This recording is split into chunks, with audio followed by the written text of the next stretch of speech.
Dana, do you want to just text me? No, I'm good. It was an AirPod oversight. Okay. Well, hi guys. Thanks for taking the time. So yeah, go ahead. Why don't you go ahead and start, and then we'll jump into questions. If you can raise your emoji hand when you have questions, please. Well, first off, it's been a great year. So we appreciate all y'all tuning in and supporting us. And it's amazing to me that we're in our last week. It's amazing in two ways, right? It's a long season. You know, you've been at this. I just finished preparing practice number 116. And so for 116 days, we're focused on getting better. And all that goes into that. It's also, you know, it's senior week, and you know, that's never easy for a coach. And then you throw Jalen and Carly into the mix, and it's just I've been a complete mess all week, and I'm preparing you all now that I will continue to be a complete mess all week. And I'm not usually like that. So these guys really hit home what they've been able to do in their Carolina journeys, and what they've meant to me into this program. So we got two big opportunities ahead. We know that it gives us both an opportunity to get a double bye.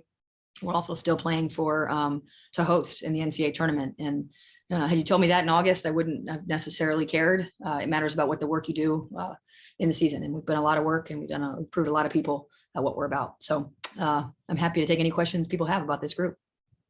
Michael, why don't you go ahead?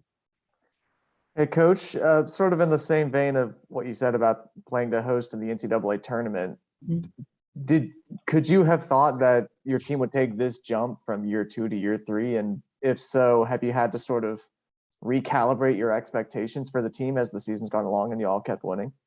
You know, I'll never forget that or at least I won't forget for very soon, is that at the ACC Media Day, I said before I went on air, I said to the crew that was at the desk, I said, we're better than y'all think. You know, y'all don't know, Eva and Carly, y'all don't know how much better my sophomores have gotten. And they said, oh no, we're excited to see. And I remember, and Dana was there, I looked right at him and I said, we're better than y'all think. And so I did think we were better than the credit we were getting. And I just hope that, honestly, the people that are making the decisions about where this NCAA tournament is played, that they're taking into consideration this year, not last year, not 5 years ago, not the brand, but the work that went into this year, because that's what the tournament is. Each year it's a unique tournament that represents the year of work. So to answer your question, I do think I thought we were better than everybody else thought, and my guys have proved me right. Thank you. Mitchell, go ahead. Yeah, Coach. On the lines of senior week and senior day, I was just curious. It sounds like from what you said earlier that Carly is not going to take a 5th year.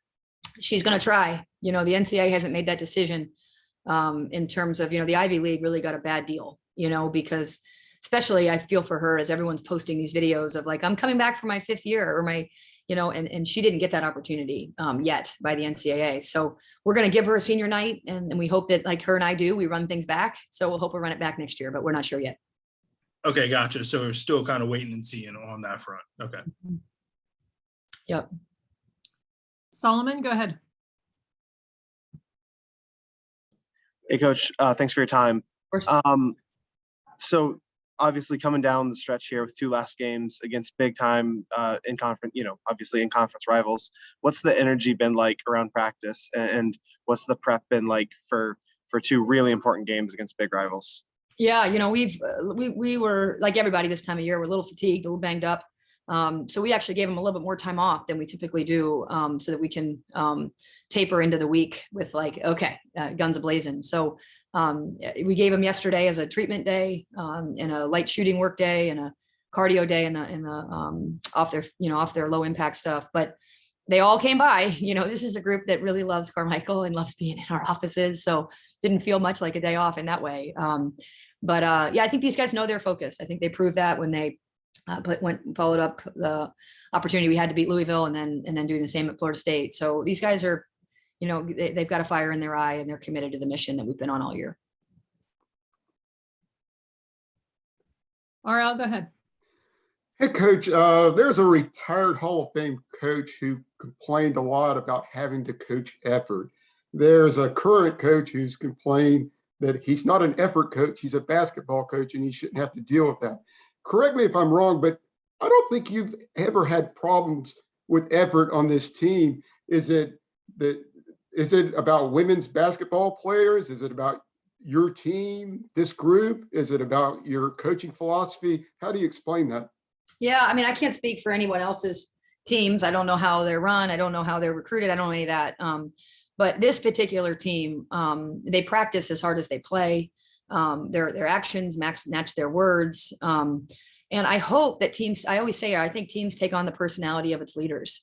And I think our staff leads in a way that is tireless, but I also think our players, if you look at the Jalen and Carly and Eva trio, they lead by example, and they lead from the front and from the back. And so their relentlessness has never been in question. And that's partly, everyone's like, well, you're not losing a lot. It's like, we're losing a lot in that what Carly and Jalen have brought us is that relentless consistency. And that like, we're not taking anything for granted. So yeah, I haven't, I think it's not that I don't coach effort, because it's a critical part of your team's success. And my guys play really hard. It's what I emphasize, and it's what I lead. And it's what I celebrate. And it's what I punish, really, actually, so, it's a staple of who we want to be, and we're not just going to talk about it. We're going to do it. Thank you. Aaron, go ahead. Hey, Courtney, I was curious, how different does it feel you're in the final week of the regular season and you're looking at the ACC tournament with a chance to be a top 4 seed, as opposed to, I think you were playing in the 12-13 your first game, you were playing the 8-9. How different does this feel coming down the stretch with a group that, is in a better position in that regard and had a game-changing resume win very recently? Mm-hmm. Yeah, I appreciate that. It feels a little bit more what I'm familiar with coming from Princeton, whereas at this time of year, we were using our Mondays, because we had Sundays off then, Mondays and by about late January, we were using our Mondays as an NCAA tournament prep day, regardless of what else is going on. And then my first 2 years here, like you said, we were playing on the first day of the tournament, and that felt foreign to me. But everything felt foreign, to be honest. I was just kind of finding my way here. But yeah, to have an opportunity to get a double bye, to be we're one game out of being third place in the ACC with a lot of young guys. But it's, again, about this body of work is what I go back to, is that this is a team that's proven it. We've only lost to 4 teams total all year, and one of them's in the top 5. And then, of course, the growth of our team too. So is it the eye test? Is it the result test? Is it the no bad losses test? Is it the home away test? I mean, I feel like we've kind of checked off a lot of those boxes, and we're just going to rely on that body of work to hopefully be rewarded. To follow up, are you using the Monday thing here now? Have you done that now like you did at Princeton? Mondays are our off days now, so that leaves us at Tuesday. But then, of course, we play on Thursday. So at Princeton, you played Friday, Saturday, so you had a little bit more runway each week. No, but we are using the first day, so the Tuesday, as get ourselves better. I'm never going to lose focus for as long as I'm in this chair on the team I'm coaching. I'm not going to spend more time worrying about the team I'm playing against than I am my own team. And so we've been highly focused all year on what are our steps that need to take. And then we'll, of course, be laser-like focused into our scout. But yeah, we have been using our beginning of the week to focus on us and where our necessary steps need to be. Michael, do you have another one? Yeah, thank you, Dana. Coach, you mentioned what you're losing with Carly and Jalen. Who do you see stepping up into those roles come next season? It's amazing to me, Michael, how I've been doing this now for my whole adult life, actually my whole child life as well, but really only been on teams.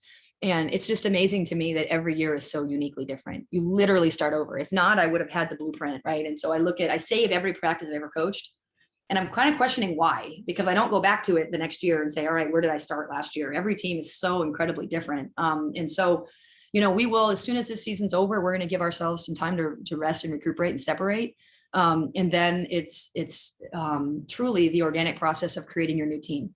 I'm bringing a lot back, and there's a lot of personalities that I think are conducive to us continuing on the trajectory that we're on. And we're bringing in people, right?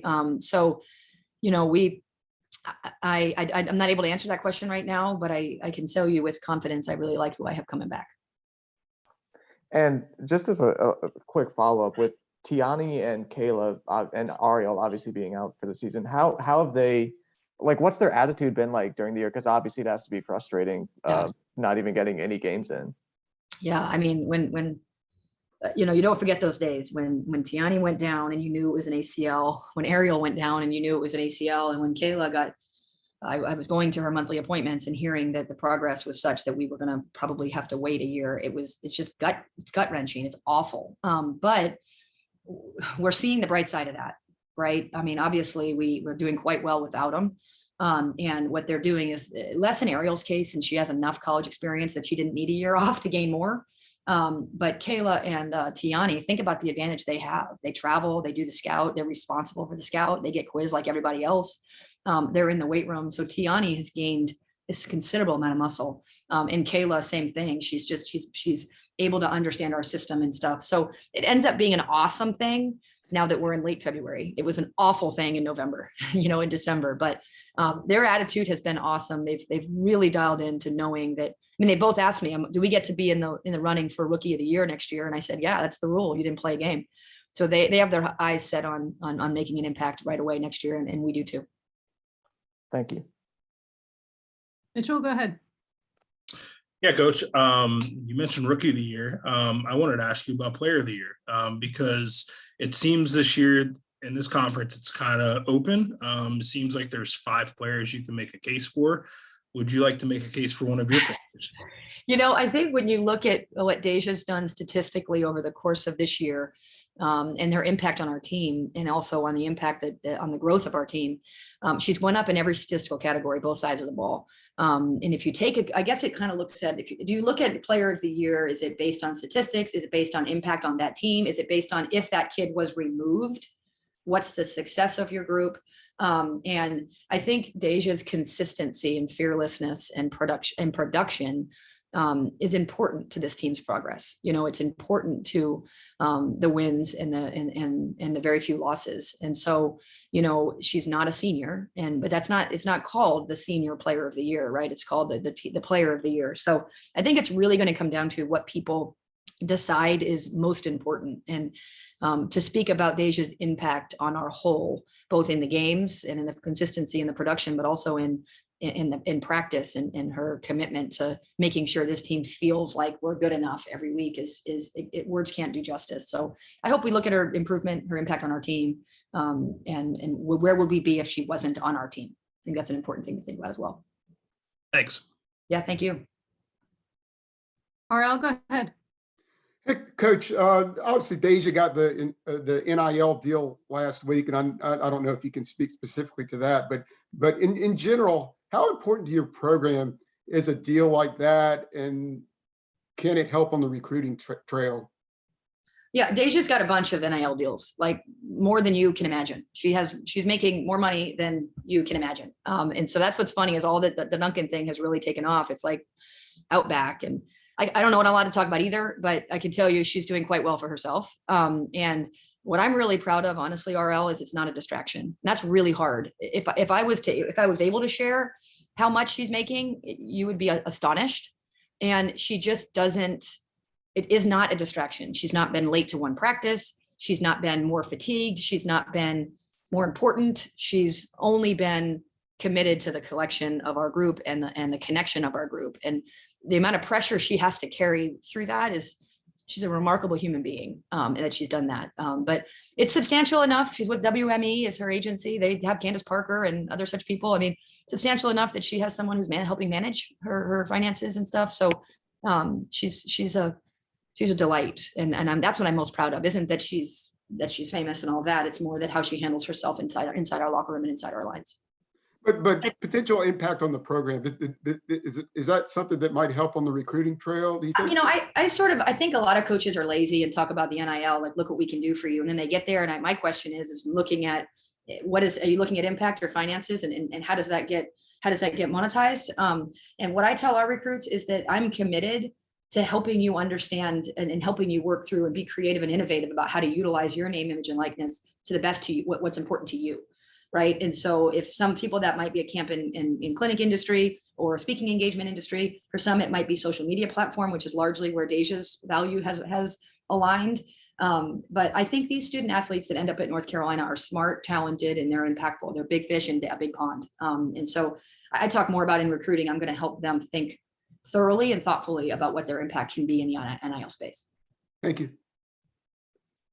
Aaron, go ahead. Yeah, Courtney, I know you've got 2 games this week, and I'm sort of looking ahead to the ACC tournament to a degree, but either way, you're still playing, like you talked about, for the chance to host in the NCAA tournament. That goal is there this week, and if you win this week, it would conceivably be there next week. Mhm. Do you address that with the players and, put that another thing on their plate, so to speak, or do you not even bring it up? Yeah, I mean, we talk about our goal, just like I told them after the game. I told them right after, the next day after the game against Louisville, I said, guys, none of you have ever addressed in your goals that your goal was to beat Louisville. None of you. Every single one of you had addressed that you want to get you're willing and able to, one game at a time, ensure that we get better so that we like where we are in March. And I just keep revisiting that goal, that like, guys, we just said one game at a time, we were going to take care of it. And then we're going to see how the chips fall. And so, as we talk about sweeping, that's our goal every week. It remains our goal this week. And as I told them, it's, if you continue, you're getting to the point in the season, because now you're running out of games left, that if you keep sweeping, you're going to really like where you are at the end. But in terms of, with a young group that so many of them haven't even really been a part of this, hosting, not hosting, they're just like, coach told us to sweep and we're going to do that. And then she promised us that we'll like where we are if we just keep sweeping. So we're just going to focus on that. They're remarkably focused in a really good way. I'm lucky. I also think I've taught them how to do that, so yeah, they know about it. They also know it's out of their control in some ways. They could sweep and it could not be taken care of, which would be a disappointment. So we're just going to sweep. Control the controllables. Mm-hmm. Anybody else have any other questions? All right. RL, you're on mute. Oh, Do we have any idea what the crowd is expected to be? I've heard that there aren't many tickets left. For the Duke game? Yes. Yeah, I have no idea, but if I had $1 for everybody who said I'll see you Sunday, I'd be probably retired and living on the lake. So yeah, I would assume there'll be a lot of folks there, and they should be. I think they're I said this when I was at Princeton as well. There are some teams that you can just watch them on TV and enjoy them. There are some teams that aren't even worth that, and then there are some teams that it's just a special collection of people that it's worth your time if you live in an area where you can do it. And I think, as a basketball, I'm totally biased because I love basketball, but I'm not totally biased in that I love good basketball. And this is a team that, you're welcome to everybody within an hour, because this is a team worth seeing. And watching the Duke Carolina rivalry is also worth seeing. But I think this year in particular, this is the last chance to see this team at home. Courtney, I did have one other question I should have asked. Yeah. And I referenced Louisville earlier. How much do you think that was sort of a change the way people perceive your team? Like you talked about, we're going to be better than you think, but how much do you think that maybe got people's attention to where you guys stand now? Yeah, I think absolutely. I think, and it's a late, as I told my guys, it's a late February win, right? I told them before the game started even, that guys, I don't know if we win this game in August, and I don't care. And I don't think anybody else cares. I think everybody else thought, well, that's a win for Louisville, but it's late February. We are who we are at this point, right? And so I think that's why those wins matter more. And that's a little bit perplexing, because I think some of the people ahead of us have good wins in November. And I'm just sort of like, well, so do we, but also what's happening in February actually kind of matters, because this is who we are at this point, especially when you have a young group. But I think that also the way it was won, we didn't shoot well in that game. I hope people recognize we really didn't. We also turned the ball over and a lot, especially in the fourth quarter. So it wasn't one of those games where we really, we made 10 threes and we're 50% from the 3-point line, and you kind of look at it and say, well, good job. You look at those stats, and if you didn't, you take out the bottom score, you're sort of like, oh, bummer. So the fact that we were able to win a possession game late after things not being easy. I think that showed people a lot of things. I hope, I think you people on this call are exempt from this, but there are people that are lazy in women's basketball still. And when I say that, I don't mean it rudely. I mean it like, I get it. There's 360 teams, however many there are. And so you kind of are like, well, Carolina, they were good back in the day. It's like, well, you're not supposed to worry about that, good or bad. Right. It's supposed to, and I'm coming from Princeton, where I used to have the same argument that, like, every year is a unique year. Let's look at that. And so hopefully the Louisville win put people on agenda that like, this team actually, and then you go and beat Florida State on the road by 15, with again, shooting pretty poorly. So yeah, my hope is that it opened the eyes of people outside of just you guys.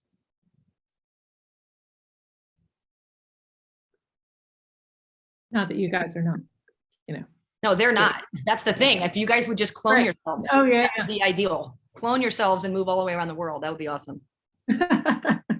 Because they say All the right. eye test is important. And then when I ask how many people have seen our team, a lot of people are like, well, we just haven't seen you. It's like, well, you said alone that the eye test was important. And in this day and age, if you can't see a basketball team play who's in the top 25 week after week after week, that's lazy. That's lazy. You can find those on TV, in the ACC and also on streaming. So you guys are totally exempt from that conversation because not only on our team, I like talking to you guys about other people's teams and just about as much about them. So yeah, I think there's women's basketball to grow. We need people like you guys to continue to care. But you guys Awesome. left me off the hook because if I had to talk about my seniors, I'm a mess. Anybody So- want to ask about the seniors? No, I don't think they do. I think they're going to focus on the games ahead. Well, how will you make sure they do that and control their emotions with everything that you guys still have on the line with the seedings and where you guys want to place? How do you control those emotions this final week of the regular season? Oh, that's a good question. I think in some cases I have a non-emotional group in a good way.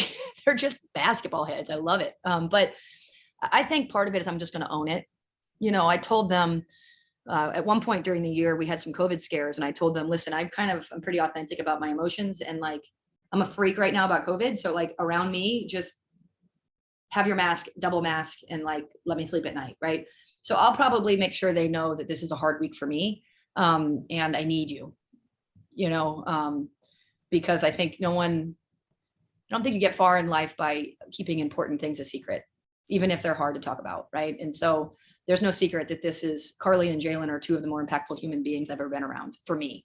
And knowing I've always loved watching Carly play basketball and being around Jalen has made me a better person. And so the thought of our journey's ending in this significant way is too much. Right. And so I think I'll probably just own it and tell them I need them to help me through it. And how you help them through it is to honor those two with everything you got. Awesome. Appreciate you, Coach. All right. Appreciate you guys. Thanks, everybody. We'll see you after the game tomorrow. Thanks, Bye. everyone. Thank you, Thanks, Coach. Dana. Thank you, Dana.